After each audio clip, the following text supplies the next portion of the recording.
las 8:10 de la mañana. Bueno, entramos a enero, entramos al 2025 con mucha preocupación en este país, pero en muchos países respecto al rumbo que pueden tomar los incendios forestales. Venimos saliendo de una situación de marejadas bastante intensas, en un contexto donde estos fenómenos extremos climáticos, quiero decir, son cada vez más frecuentes, cuestión que había sido señalada una y otra vez por el mundo científico hasta que se está convirtiendo en una muy preocupante realidad. Queremos volver a situar esta conversación y para ello saludar a la académica de la Universidad de Chile, especialista en este tipo de temas, académica del Departamento de Ciencias Ambientales y Recursos Naturales, de la Facultad de Ciencias Agronómicas y también del Centro de Ciencia del Clima y la Resiliencia, el CR2, Paulina Aldunce. Paulina, muy buenos días, bienvenida a la radio como siempre, muchas gracias por poder conversar sobre estas materias y por poder hacer un diálogo entre la ciencia y la comunidad. Por supuesto, muchas gracias, muy buenos días, Patricio, y muchas gracias por la invitación nuevamente. Feliz siempre de poder estar con ustedes. Sí, bueno, se ha hablado mucho de los plazos, del aumento de la temperatura y el punto de no retorno, de cómo esos plazos se han ido reduciendo. Si pudiéramos sintetizar climatológicamente, ¿en qué momento estamos? ¿Cómo podrías describirlo? Hoy estamos en un punto de quiebre ya. Ajá. La verdad es que estamos encimita del límite. En el 2018, en el primer informe del IPCC del sexto ciclo, se dijo que había que reducir las emisiones de gases de efecto invernadero de manera extensa, es decir, en todo el mundo de manera profunda, es decir, rápidamente para no superar el 1,5. Bueno, eso fue el 2018. El 2023 ya habíamos perdido la oportunidad de no superar el 1,5 de aumento de temperatura, a eso me refiero, y lamentablemente ya lo vamos a superar. Y bueno, nos empezamos a preparar desde la ciencia, ¿no es cierto?, a ver qué mensaje es consensuado, porque hay consenso científico en esto, cuando estos límites se iban a pasar. Y bueno, nosotros veíamos que estos límites se iban a pasar el 1,5 en la próxima década, pero lamentablemente vemos que esto se está acercando. El 2024 tiene el récord de el año más cálido que hemos vivido y en promedio vamos a tener un 1,5. Con eso no podemos decir que la temperatura aumentó ya a 1,5, porque puede ser que el próximo año no tengamos un promedio de aumento de 1,5. Tenemos que tener un lapso más largo de tiempo para decir que ya entramos en un clima de 1,5. Pero de que nos estamos acercando mucho más rápido de lo que pensamos es absolutamente así, lamentablemente. Sí, Ahora, nuestra apuesta es que ese 1,5, ojalá, si reducimos las emisiones de gas de efecto invernadero, lo que lamentablemente no está sucediendo, es llegar al 1,5 sea en la próxima década, pero la verdad es que lo vemos difícil. Esta era la década para el cambio climático y para muchos otros, donde no podíamos pasar el límite, donde estábamos definiendo el futuro de habitabilidad en el planeta. Esta era la década y la verdad es que se nos está yendo a las manos, esa es la realidad. sí, los paneles científicos, los paneles de cambio climático vienen anunciando esto hace mucho tiempo, Paulina. Yo recuerdo haberte entrevistado sobre esto incluso antes de que lo que estamos hablando ahora fuera tan notorio, tan visible, ¿no? Y lo mismo vienen haciendo la sociedad civil organizada y así sucesivamente, pero algo termina por ocurrir en las cumbres, ¿no? Que los jefes políticos del mundo no se ponen de acuerdo sobre la materia. Uno podría hablar de la grave falta de negarse ante la evidencia, ¿no? Así es. Y no logra entender por qué ocurre esto, porque nuestros líderes mundiales llevan al mundo a una situación donde la humanidad podría pasar momentos muy complicados. ¿Qué crees que pasa ahí, más allá de lo obvio que yo anunciaría, que es el del peso de las grandes corporaciones, ¿no? Por supuesto, hay Estatales y privadas, conflictos. porque muchas de las grandes petroleras del mundo son estatales, ¿no? Exactamente, es eso, es un conflicto de interés económico, es eso, es un conflicto de interés económico que además se mezcla con otros aspectos de la sociedad humana y del humano, que es la arrogancia. La arrogancia es un arma muy peligrosa, es algo muy peligroso que tiene el humano, porque piensa que con los recursos económicos y con la tecnología nosotros vamos a ser capaces de quebrarle la mano a la naturaleza y la atmósfera tiene ciertas maneras de comportarse que con plata no lo vamos a lograr revertir, digamos. Hay un tecno-optimismo muy peligroso ¿a qué me refiero con un tecno-optimismo? El tecno-optimismo es, y hay científicos más encima que creen en él, que a mí me parece muy, muy delicado, que piensan que con la tecnología y la inteligencia humana vamos a salir bien parados de estas crisis, entre ellas la crisis del cambio climático. Y lamentablemente no es así. La tecnología esta vez por sí sola no nos va a salvar. El sacar CO2 de la atmósfera y meterlo debajo de la Tierra, por ejemplo, que es una de las alternativas que se está viendo, o modificar la radiación solar, me parece que es estar jugando con fuego, es de una peligrosidad tremenda. No se sabe los impactos que eso puede tener. Es como tomarse un remedio, o sea, un medicamento, siempre hay efectos colaterales, ¿no es cierto? Ujú. Es lo mismo con esto, jugar a cambiar la atmósfera es peligrosísimo. Entonces aquí la verdad es que la solución no va por la tecnología. Obviamente la tecnología nos va a ayudar mucho, mucho, pero Sí. no todos tienen acceso a esa tecnología, primero. Y segundo, no es suficiente. Aquí hay otras cosas que tienen que suceder, como el compromiso y el toma de conciencia a nivel internacional, nacional, subnacional, y el pensar cada uno de nosotros que cada uno de nosotros importamos y que cada uno de nosotros tenemos que ponernos las pilas también. No podemos inocentemente pensar que esto se va a solucionar a nivel de negociaciones internacionales o se va a solucionar con políticas públicas. Y tampoco podemos seguir con esa inocencia, ¿no es cierto?, de pensar que podemos seguir con la calidad de vida que teníamos hasta el día de hoy sin que eso tenga consecuencias para el futuro en el corto plazo, no en el largo plazo. O sea, no solo en el largo plazo y mediano plazo, en el corto plazo también. Sí. Justo ayer en la televisión, Paulina, me acordé de ti ayer porque sabía que te iba a entrevistar hoy, porque justo ayer en la televisión en TVN, de hecho, dieron el día después de mañana. Que esta película, claro, que no necesariamente tiene tanta fijación a criterios científicos, pero que augura este futuro apocalíptico de situaciones climáticas extremas, en fin. Y claro, hay mucha gente que sigue pensando que esto es como una película de Hollywood, pero fíjate lo que estamos viendo, o sea, eh, nevazones donde nunca las ha habido, marejadas que derriban bordes costeros, inundaciones terribles en algunos momentos del año, y así sucesivamente, con todo el perjuicio que esto produce. Aparte de que estamos hablando de algo nada más relevante que nuestro propio futuro, ¿no? Pero en lo más inmediato de los perjuicios económicos, de infraestructura, sociales que produce, ¿por dónde estará la hebra para poder ejercer este cambio de conciencia? Porque a ese poder que tú describías en mi pregunta anterior, tiene que aparecer necesariamente un contrapoder para el cual parece no ser suficiente por el momento el mundo científico y la sociedad civil organizada.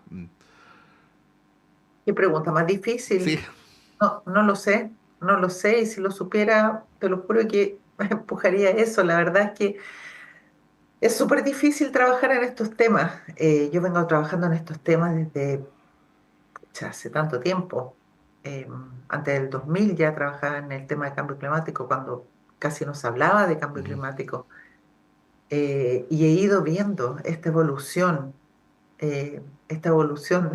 desesperante en cómo el cambio climático ha ido cambiando y cómo cada vez, cada año se nos va yendo de las manos la posibilidad de arreglar o frenar este tema, de revertir los impactos de alguna manera, de revertir el efecto del cambio climático. Es realmente verlo históricamente, habiendo trabajado desde hace más de 24 años en esto, es tremendo porque o sea, y de hecho poder seguir trabajando en esto es muy difícil porque a uno le dan ganas de cambiarse al activismo fuerte, ujú, ¿no es cierto? Porque realmente desde la ciencia sí se han conseguido cosas, por supuesto tenemos ministerios de medio ambiente en todo el mundo ahora, por ejemplo, y se ha avanzado, pero no con la urgencia y la celeridad que se necesita. Eso es así. Y la conciencia no hay caso. O sea, la evidencia científica está, el consenso científico está, ya no se puede decir, no, es que todavía hay gente que dice, no, si estos son ciclos naturales de la, Sí, o sea, son ciclos que son naturales del planeta y esto no es así, o sea, hay consenso científico hace rato que dice que esto es una acción antropogénica y por lo tanto el que tiene que cambiar su conducta y cambiar, ¿no es cierto?, todas las acciones que está haciendo para que esto siga aumentando y tomar acciones para que esto se revierta de alguna manera o se frene, somos los humanos, está ahí, somos nosotros. Entonces, ¿qué hacer? ¿Cómo hacer tomar conciencia? No sé, porque uno ve a los negociadores en las COP, cómo se sacrifican, cómo duermen. Los últimos días casi no duermen, es una cosa impresionante. mm, Para salir después, por ejemplo, con resultados tan nefastos o que desesperanzadores, porque los acuerdos que se llegan no son suficientes. Ahora, en Chile, con la ley marco de cambio climático, ¿no es cierto? Y con todas las cosas que se está haciendo y con todos los planes de adaptación y qué sé yo, estamos avanzando muy rápido, un poco tarde tal vez.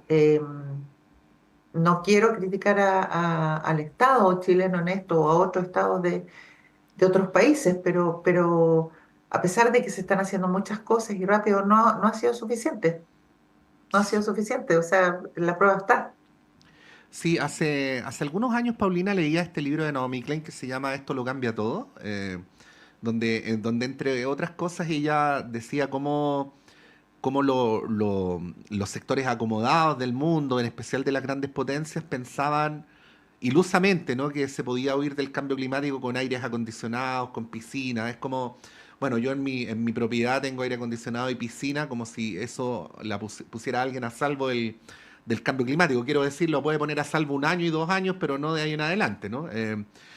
Bueno, Tal cual. sí, ese es un punto central porque lamentablemente ahí también parece operar una suerte de autoengaño, porque la gente que vive en poblaciones donde no hay vegetación, donde no hay piscina, donde paga mucho más duramente los efectos del cambio climático.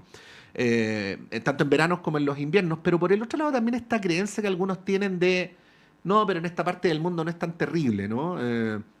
A nosotros no nos pega tan fuerte como pega en otra parte, donde queda la escoba, en fin. ¿Qué decir sobre esto también, no? Esta idea de que a algunos les puede pegar más fuerte, pero a mí me puede pegar menos, digamos. Bueno, eso es un poco así, ¿no? El cambio climático discrimina. Ujú, Obviamente afecta más a unos que a otros y obviamente afecta en general, no exclusivamente a las poblaciones más vulnerables, a las regiones más pobres del planeta, quienes tienen muchas veces menos capacidad de adaptación y menos capacidad de responder. Y ahí ya no puedo estar más de acuerdo contigo, esta cosa ingenua de decir a mí no me va a afectar el cambio climático, esta cosa ingenua de decir yo puedo seguir con los niveles. Mira, hace poco discutía con otro académico y me decía, en realidad, ¿por qué yo me tengo por qué nos tenemos que sacrificar o dar el mensaje de que tenemos que sacrificarnos y apretarnos un poco el cinturón en términos de consumir menos o de bajar un poco el estándar de vida que tenemos cada uno de nosotros? Porque la tecnología nos va a salvar, decía. Y la verdad es que no es así, no es, o sea, bueno, desde mi punto de vista, cada uno puede tener sus posiciones, ¿no? No es así. Y finalmente es muy ingenuo pensar que no nos va a tocar a todos. Obviamente a algunos los va a impactar de mayor manera que a otros. Y a algunos los va a salvar, como tú dices, el aire acondicionado, mientras tengan energía para hacerlo funcionar, mm, mientras tengan agua para llenar la piscina, mientras tengan plata para pagar mayores precios por los productos a consumir, por los alimentos que tienen que poner en la mesa, porque va a bajar, va a haber inseguridad alimentaria, va a haber inseguridad hídrica. Entonces, claro, esto va a ser por un ratito, pero después ya no, y nos va a afectar a todos. Y la plata no va a ser lo único que nos va a poder salvar los recursos económicos de esto. Entonces, realmente la acción de todo es eso, y es un poco lo que voy a hablar en Congreso Futuro, ahora que parte el 13 de enero, yo presento el día 14, y es un poco de lo que voy a hablar, o sea, realmente cada uno de nosotros importamos más de lo que creemos que importamos en esta ecuación. ujú. Y eso para mí, yo ya, que los negociadores hagan su pega, que los estados hagan su pega, que los municipios hagan su pega, pero nosotros como individuos, independiente de que pensamos que no tenemos la culpa de esto o hemos provocado esto de mayor manera, Porque a mí me pasa, mis alumnos me dicen, bueno, profesora, pero esto lo tiene finalmente, ¿qué podemos hacer nosotros? Esto está en manos del gobierno, esto está en manos de la empresa. Si la empresa no hace nada, ¿por qué yo tengo que hacerlo? Mm. Porque todos aquí cuentan. Si nos bajamos nosotros, no vamos a, cada uno de nosotros, no va a haber acuerdo internacional, ni aunque todas las empresas se pongan las pilas, si nosotros, cada uno de nosotros tampoco nos aportamos, no vamos a salir bien parados de esto. De hecho, no vamos a salir bien parados de esto, pero salir lo mejor posible, digamos. Sí, lo menos mal, ¿no? Exacto. De lo que estamos hablando, Paulina, entonces, es de politizar la discusión sobre el cambio climático. Politizarla en el sentido de que sea un asunto de la polis, ¿no? Y no un asunto de ciertos grupos nomás. ¿M? Sí, absolutamente. Todas las personas tienen que tomar conciencia. Yo creo que no se ha comunicado suficientemente qué está pasando con el cambio climático.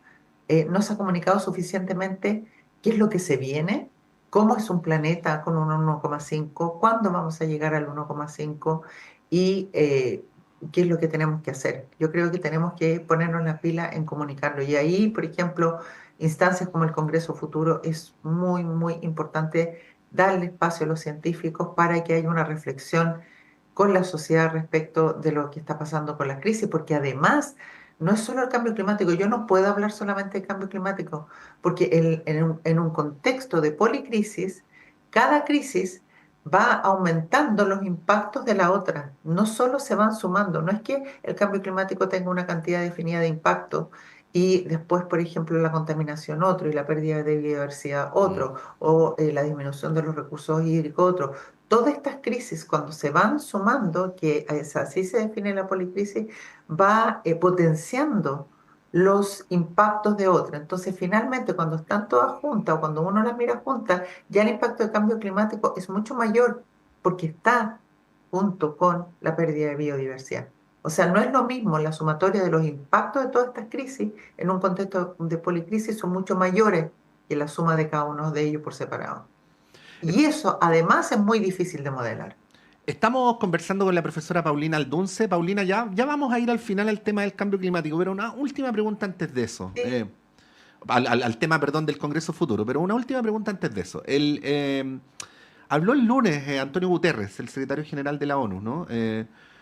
Pidió reducir las emisiones de forma drástica, hizo alusión a lo que hemos hablado en esta entrevista, que este fue el año más caluroso de la historia, y así sucesivamente. Que el secretario general de la ONU haga una petición como alguien que estuviera con una pancarta afuera de una sede donde se va a producir una reunión, da cuenta de la impotencia de la institucionalidad política mundial, ¿no? Aparece, voy a decirlo en sentido figurado, casi como mendigando algo la máxima autoridad política del mundo, ¿no? ¿Qué es lo que debería pasar? Expliquemos también ese itinerario político institucional, ¿no? En la próxima cumbre de cambio climático, ¿qué cambio debería haber y cuáles son tus expectativas a ese respecto también? Ya sabemos de antemano que son más o menos pesimistas, pero aprovechemos de contar el futuro inmediato. Mm. bueno, la verdad es que, claro, a mí muchas veces me da mucha impotencia y me pone un poco incómoda, ¿no? Porque hay gente que dice, bueno, hay que manejarla con ansiedad, sí, hay que manejarla con ansiedad, ¿no es cierto? Pero desde la realidad. Y el secretario general, ¿no es cierto? Es lo que hace y ha hecho muchos llamados, ¿no es cierto? A que estamos en crisis, a que estamos en un calentamiento global que va más allá de lo que se puede manejar, lo viene diciendo y lo viene diciendo muy fuertemente y con términos muy fuertes hace mucho tiempo. Y hay gente que lo critica, científicos incluso que lo critican por eso. Y la verdad es que él es más que pesimista, es realista, ¿no es cierto? Y uno lo ve con la impotencia de que habla. ¿Qué debería pasar? Deberían realmente ponernos las pilas en el sentido de cuando se quiere llegar a la carbono neutralidad, de cuando esto, ¿no es cierto?, de no superar el 1,5 y no llegar a los 2 grados Celsius, es que se supera, ponerlo en términos más concretos, ¿no? Ujú. Eh, que entre todos, ¿no es cierto?, que el esfuerzo internacional sea, no llegar al 1,5 no es suficiente, o sea, realmente tiene que haber medidas más concretas para poder llegar, para poder decir que no vamos a llegar al 1,5. Yo creo que hay que mirarlo desde la realidad. Yo creo que el mensaje ya tiene que ser que vamos a superar el 1,5 y que va a ser prontamente y que no, y que nos espera en el fondo con un futuro como superando el 1,5 eh, prontamente, digamos. Sí. Bueno, se viene el Congreso Futuro, efectivamente, nosotros lo vamos a estar cubriendo con mucho ánimo, como lo hacemos todos los años. Y ahí, Paulina, te va a tocar exponer efectivamente el 14, ya nos habías hecho algún adelanto de aquello, pero simplemente para redondear, ¿no? ¿Cuál es para ti el sentido de poder exponer esto que estamos conversando en una instancia como esta?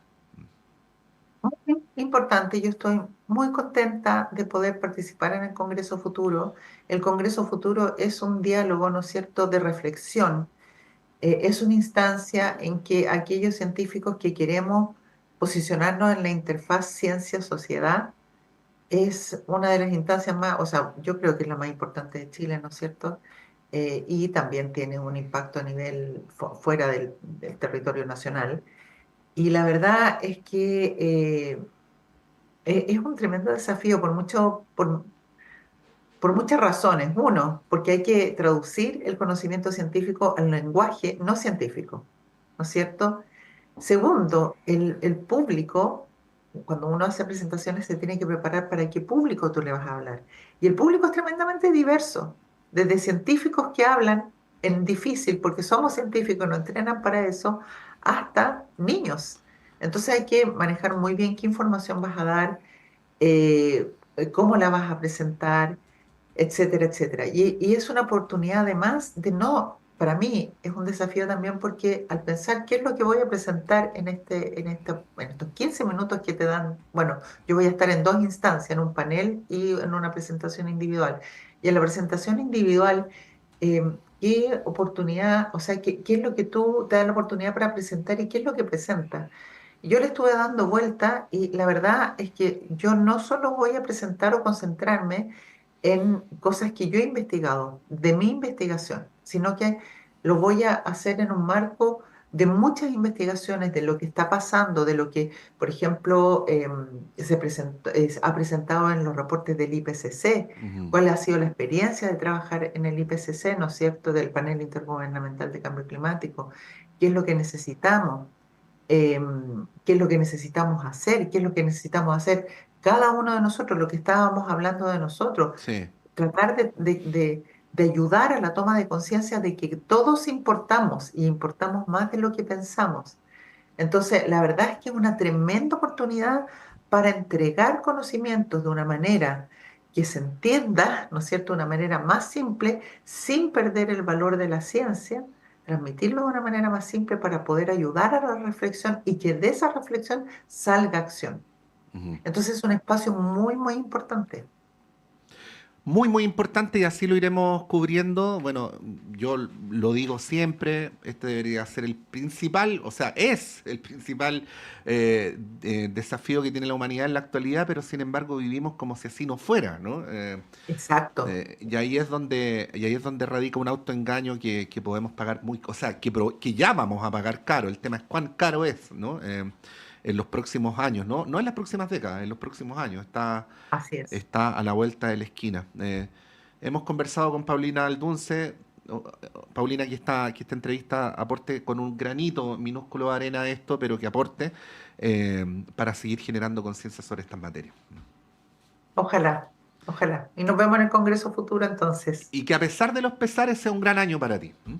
Ay, muchas gracias, lo va a hacer, porque en el fondo sí, uno tiene que seguir luchando. Yo creo que al final eso es lo que hay que hacer, no, aunque a veces dan ganas de dejar todo tirado y dedicarse a otra cosa. Yo creo que el gran año para un científico que trabaja en estos temas es seguir trabajando en estos temas. Ujú. Gracias, Paulina. Ya, que esté muchas gracias por la invitación. Chao, chao. Ahí está la profesora Paulina Aldunce dándonos su apreciación respecto a estos fenómenos extremos de cambio climático que estamos viendo en estas primeras horas del 2025 y que tienen que ver con este que pasará a la historia, el 2024 recién terminado como el año más caluroso de la historia. Son las 8:34, breve, alto y a la vuelta nuestro panel de conversación.